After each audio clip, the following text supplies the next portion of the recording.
Moses Sithole, South Africa's most dangerous serial killer. She needed work, that was all. Nothing complicated, nothing unusual, just a job. The kind of thing millions of people search for every single day. She had a family to support. She had bills she could not pay. And someone had told her about a man who was hiring. A man with connections to a charity organization. A man who could help. She met him in public, in broad daylight. He was well-dressed, polite, confident. He spoke about the job with specific details, the hours, the location, the pay. He told her to follow him to the worksite so he could show her around before she started. She followed him into an open field outside Johannesburg. She was found days later, strangled, her own clothing used as the ligature around her neck. She was one of 38. Between 1994 and 1995, Moses Sithole moved through the townships and streets of Gauteng province, South Africa, using the same promise every time: work, opportunity, a way out of poverty, to lure women away from safety and into isolation. Not one of them suspected a thing. That was exactly what he counted on. Moses Sithole was born on November 17, 1964, in Vosloorus, a township on the East Rand of Gauteng province, South Africa. His early life was defined by instability and loss. His father died when he was young. His mother, unable to care for her children, placed Moses and his siblings in an orphanage. It was a childhood without consistency, without safety, without the kind of adult presence that builds a child's understanding of trust and value. He was later released from the orphanage as a young man and attempted to build a life. By his early 20s, he had found some stability, work, relationships, a surface appearance of normalcy. Then, in 1987, everything collapsed. A woman accused him of rape. Sithole was arrested, tried, and convicted. He served 7 years in prison, years that, by all accounts, did not rehabilitate him, but calcified something inside him into pure, directed hatred. He maintained throughout his trial and throughout his imprisonment that he was innocent, that the accusation had been false, that a woman had destroyed his life with a lie. Whether that claim had any truth to it is impossible to verify now. What is documented is the effect it had on him. By the time Moses Sithole walked out of prison in 1993, whatever capacity he had for seeing women as human beings equal to himself was gone. What replaced it would not become fully visible until the bodies started appearing. Moses Sithole understood something that most killers never fully grasp. The most effective way to get a victim to come willingly is to give them something they desperately want.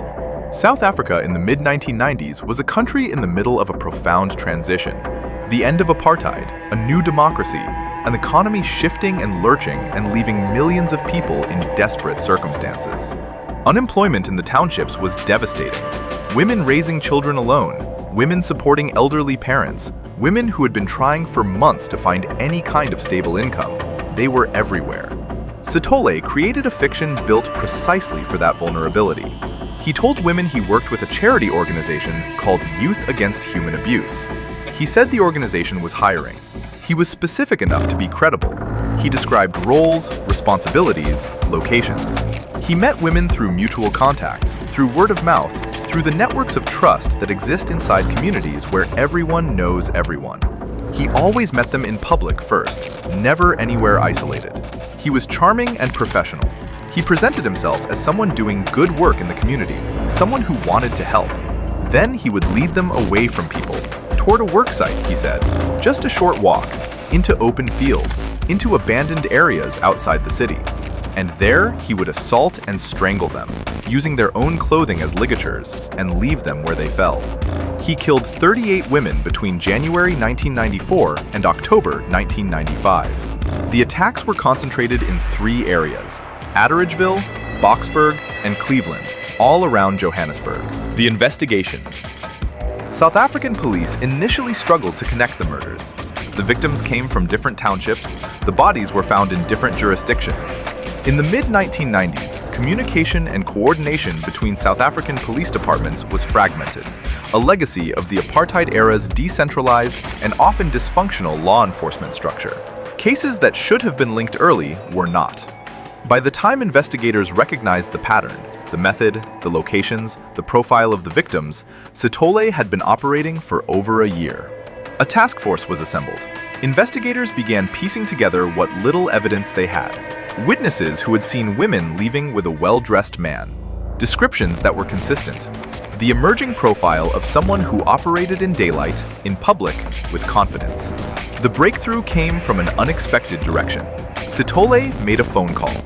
In October 1995, he contacted a journalist and a police captain directly, taunting them, claiming responsibility, seemingly unable to resist the pull of recognition. The call was traced. Police closed in on his location in Johannesburg. When they arrived, Sithole was armed. He attacked an officer with an axe before being shot and wounded. He survived and was taken into custody. He had been operating for nearly 2 years.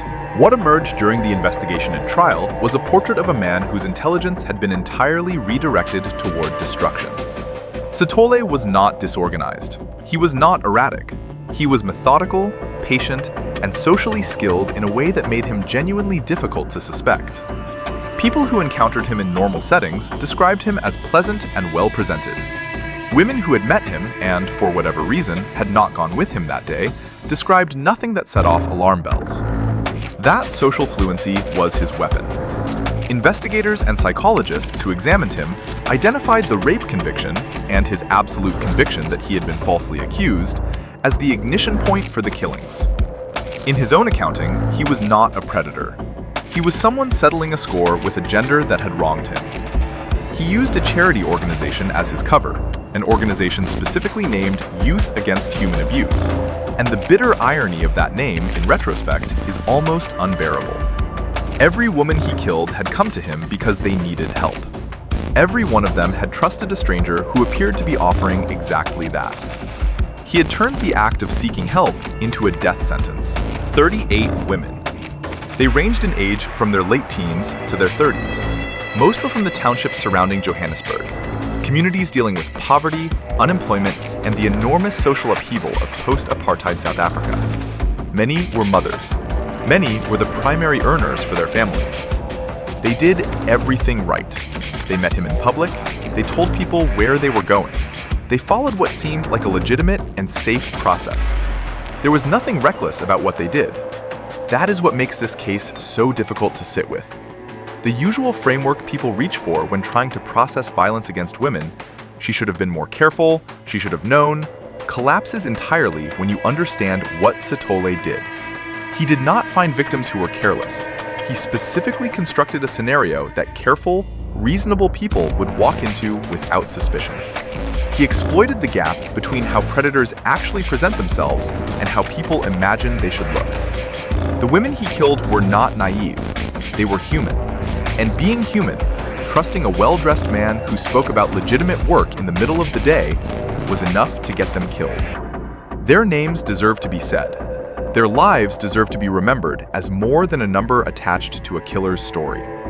Most of them are not remembered that way.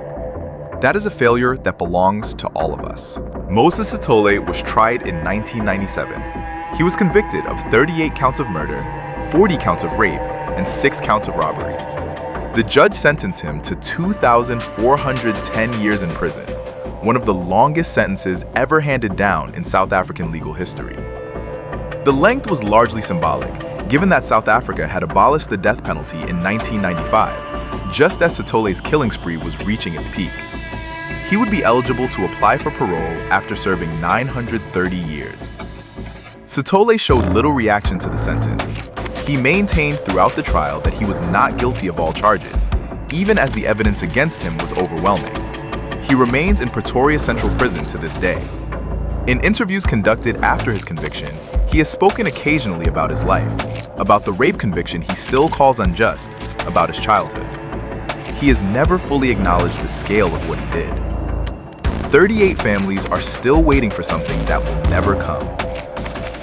Moses Sithole did not find his victims in dark places. He found them in the street, in community centers, through mutual friends, in the middle of the day, in front of other people, in the most ordinary circumstances imaginable. He understood that the most dangerous thing a predator can do is look exactly like the kind of person you would want to meet: helpful, professional, connected, safe.